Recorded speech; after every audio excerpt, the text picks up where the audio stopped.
Hey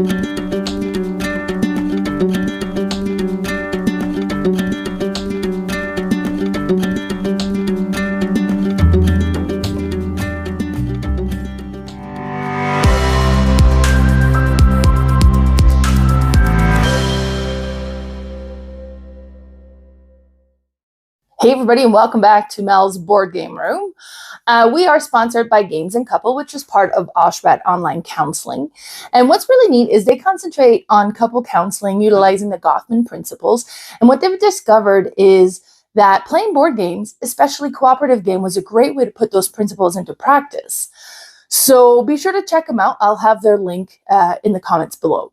So today I'm doing an unboxing video, and yesterday, actually, I just had a game day here, so my tables were all over the game room, and I was like, you know what, let's record in front of a different kind of my shelf. So feast your eyes on these games because you don't see these normally in the other videos.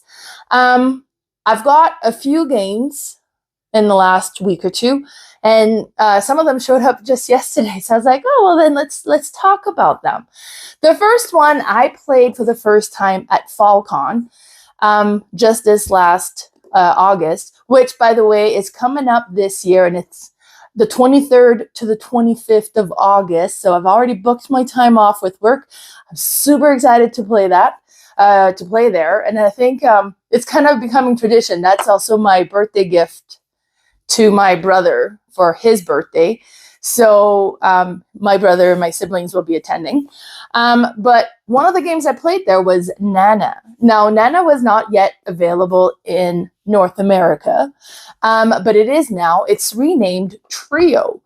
So I've been wanting to get this one, and it's been really tricky to get. And finally, I found it. My friend actually had purchased 2 copies, and he's like, I have an extra copy. Do you want it? And I was like, yes, I really, really do. So with Trio, it's a really quick card game. You're trying to collect a set of 3s. And if you get 3 sets of 3s, you win. Now, if you get a set of 3 of the 7s, you win automatically with just the 1 set. If you have a set, 2 sets that either added together or subtracted from each other equals to 7, then you would win with those 2 sets. Otherwise, you need 3 sets. But what's really cool is on your turn, you'll take turn kind of asking people, show me your highest card or show me your lowest card. And that's why it's really hard to win with the 7, because the 7 is going to be smack in the middle. You're not going to see those cards. You can only ask for the highest and the lowest. And it's a memory game because they'll be showing you a card. It's like, okay, so that's a 5. And then you'll ask somebody else, how about you show me your highest card? And they'll show you, and it's, you know, like, well, 5 wouldn't be the highest card, but you know. So they'll show you, and as soon as you have 2 cards that don't match, your turn is over and it goes to the next one. Now, there's also a couple of cards that are face down on the table between everybody, and you can also instead flip one of those up, but you got to try to remember as well which one you flipped and what number was where. So it's a really neat card collecting game that has a strong memory aspect to it, which I normally really suck at memories. I just don't have a memory. But 3 to 6 players, plays super quick, 15 minutes per round, and that is Trio. So good. And then I ended up getting another little card game that I had heard about. Actually, we just did our top 100, me and my friend Travis, and this is one that he talked about, and I was like, okay, I know I want this. I can tell just from the way he's explaining it that this is a game I would really love, by Reiner Knizia, and that is No Mercy. And so I now have my own copy. My friend was putting an order with Board Game Bliss, and she's like, hey, if anybody wants to add anything to it. So yeah, I did. And actually we played this one yesterday quite a few times, but it's so good. So you have these cards that you shuffle. Now take the time to shuffle really, really well. And when you think you've shuffled really well, shuffle 2 more times, because you really need these cards to be well shuffled. And as you play the game, they kind of get sorted, so you really need to shuffle well between each time. So shuffle, shuffle, shuffle. But then after you shuffle, what you do is you're going to be taking cards from the face down pile that's in the middle of everybody, and you're going to reveal what it is. It's going to be a number between 1 to 10. Be like, okay. And then you can keep revealing. Now, the first 3 cards, you'll never bust on 3 cards. But once you have 3 cards, if you reveal one of the card that is already in front of you, you bust, you take all of those away, and you put them, and nothing happens. Now, if you're like, okay, well, I got 4 cards now. You know, I have like an 8 and a 9, so those are high valued cards. I'm going to stop. And then the next player goes. And they're going to do the same thing, and they're going to flip a card. Now, if they flip a card that matches a card you have in front of you, they can take those cards. So be like, oh, great, it's an 8. So I'm going to take your 8 now. They have 2 8s in front of them, and you don't have an 8 anymore. And then they keep going. And again, if they reveal the same card they already have in front of them, they're going to bust. So you want to be cautious. And then we're like, okay, I'm going to stop there. Now, I have cards in front of me. They have some cards in front of them. And then the next player goes. And the same thing. And let's say they got 9 and I have 9s. And they could take my 9. And if the other player had 9 as well, they would take everybody's 9s. And they put those in front of them. And 9 would be worthwhile because that's a lot of points. And then they could stop. Okay, I'm going to stop now. Now, if it's my turn again and I still have cards in front of me, either I haven't bust or they haven't all been stolen, then those get flipped down and they're kept in front of me. And those are going to be part of my score. And you keep going until you've gone through the whole deck. And then you tally up all the cards you've collected, and whoever has the most points win. My friend Justin had 0 the first round. He pushed too much. And granted, I think we didn't shuffle the deck quite well enough, so be sure to shuffle. And then we played again, and he beat us all by 89, and I think everybody else was in teens. You know, I think I had 19 points, and he had 89 points. So, but it is so cool. I really enjoy No Mercy. Then, a friend of mine had brought this game at Card Treat, and we played it there, and I really enjoyed it, but I really enjoyed the components. And then, so I saw it on Facebook Marketplace. Somebody was selling it, so I went and picked it up, and this is Topiary. And all these games have the lids on the wrong way. You can tell when you have people over and you're not putting the games away. I tell you, I don't know what bugs me that the lid doesn't match the back of the, but it does. Anybody else feels the same way? It also bugs me if the games aren't all facing right and one is with the front facing left. I don't know. And then I need them all flush against it. Yeah, I have issues.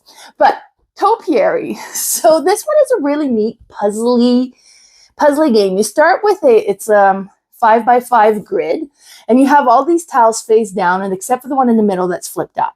And then you're going to take turn with your meeples, placing the meeples along the side, and you can put them so they're facing straight out or facing at an angle or different ways. And then when you're okay, I'm facing out, you can go and take one of the tiles along that way, you pick it up, and then you would replace it with one that's in your hand. And these are all topiaries, so they're little bushes that have been sculpted into a certain image. And what you're trying to do is you're trying to create line of sight. So the bush have different size from 1 to 5.